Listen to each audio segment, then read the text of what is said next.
BJP ಸರ್ಕಾರದ ವಿರುದ್ಧ 40% ಆರೋಪ ಮಾಡಿದ್ದ ಕಾಂಗ್ರೆಸ್ಗೆ ಇದೀಗ ಬಿಜೆಪಿ ನಾಯಕರು ಹೊಸ ರೀತಿಯಲ್ಲಿ ತಿರುಗೇಟು ಕೊಟ್ಟಿದ್ದಾರೆ. ಕಾಂಗ್ರೆಸ್ನ 40% ಮತ್ತು ಪೇ ಸಿಎಂಗೆ ಕೌಂಟರ್ ಕೊಟ್ಟ ಬಿಜೆಪಿ ಸಿಎಂ ಸಿದ್ದರಾಮಯ್ಯ ಅಣಕು ಮಾಡಿ ಗೋಡೆ ಬರಹ ಬರೆದಿದ್ದಾರೆ. ಜಸ್ಟ್ ಲೂಟ್ ಇಟ್ ಫ್ಲಾಟ್ 60% ಅಂತ ಗೋಡೆ ಬರಹ ಬರೆದಿದ್ದು, ಹಗಲಾಗಲಿ ರಾತ್ರಿಯಾಗಲಿ ಬರೀ ಲೂಟಿ ಮಾಡುವುದೇ ಕೆಲಸ ಅಂತ ಸ್ಲೋಗನ್ ಬರೆದಿದೆ. ಸಿಎಂ ಸಿದ್ದರಾಮಯ್ಯ ಭಾವಚಿತ್ರದ ಮುಂದೆ ಈ ರೀತಿ ಬರೆದು ಕಾಂಗ್ರೆಸ್ ಸರ್ಕಾರದ ಕಾಲೆಳೆದಿದ್ದಾರೆ.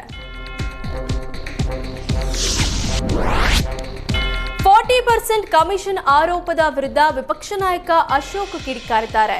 ನ್ಯಾಯಮೂರ್ತಿ ನಾಗಮೋಹನ್ ದಾಸ್ ವರದಿ ಬಗ್ಗೆ ತಗಾದೆ ತೆಗೆದಿರುವ ಅಶೋಕ್, ಕಾಂಗ್ರೆಸ್ನವರು 40% ಅಂತ ಆರೋಪ ಮಾಡಿದ್ರು, ತನಿಖೆಗೆ ಯಾವ ದಾಖಲೆ ಕೊಟ್ಟಿದ್ದಾರೆ?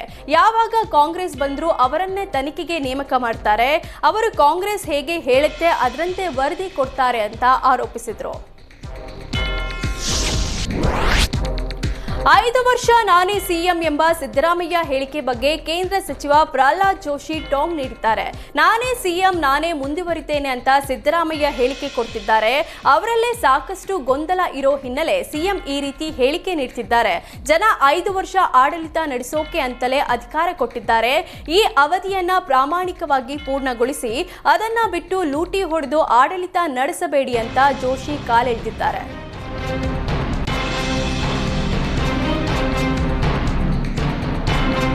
ಕಾಂಗ್ರೆಸ್ ಪಾಳ್ಯದಲ್ಲಿ ಕುರ್ಚಿ ಕಾದಾಟ ಜೋರಾಗಿದೆ. ಇಂದು ಡಿಸಿಎಂ ಡಿಕೆಶಿ ಕಾಂಗ್ರೆಸ್ ಶಾಸಕರಿಗೆ ಔತಣ ಕೂಟ ಆಯೋಜಿಸಿದ್ದು, ಖಾಸಗಿ ಹೋಟೆಲ್ನಲ್ಲಿ ಡಿನ್ನರ್ ಪಾಲಿಟಿಕ್ಸ್ ನಡೆಯಲಿದೆ. ಕೆಪಿಸಿಸಿ ಅಧ್ಯಕ್ಷರ ಬದಲಾವಣೆ ಚರ್ಚೆ ನಡುವೆಯೂ ಡಿಕೆಶಿ ಔತಣ ಕೂಟ ಆಯೋಜಿಸಿದ್ದು, ಕಾಂಗ್ರೆಸ್ ಪಾಳ್ಯದಲ್ಲಿ ಭಾರೀ ಕುತೂಹಲ ಮೂಡಿಸಿದೆ. ಕೆಪಿಸಿಸಿ ಅಧ್ಯಕ್ಷರಾಗಿ 5 ವರ್ಷ ಪೂರೈಸಿದ್ದಕ್ಕೆ ಈ ಔತಣ ಕೂಟ ಆಯೋಜಿಸಲಾಗಿದೆ. 2020 ಮಾರ್ಚ್ 11ರಂದು ಕೆಪಿಸಿಸಿ ಅಧ್ಯಕ್ಷರಾಗಿ ಡಿಕೆಶಿಯನ್ನ ನೇಮಿಸಲಾಗಿತ್ತು. 2020 ಜುಲೈ 2ರಂದು ಡಿಕೆಶಿ ಅಧಿಕಾರ ಸ್ವೀಕಾರ ಮಾಡಿದ್ರು. ಈ ಹಿನ್ನೆಲೆಯಲ್ಲಿ ಡಿಕೆಶಿಯನ್ನ ನೇಮಕ ಮಾಡಿದ್ದ ದಿನಕ್ಕೆ 5 ವರ್ಷ ಪೂರ್ಣಗೊಂಡಿದ್ದು, ಕಾಂಗ್ರೆಸ್ ಶಾಸಕರಿಗೆ ವಿಶೇಷ ಔತಣ ಕೂಟ ಆಯೋಜಿಸಿದ್ದಾರೆ.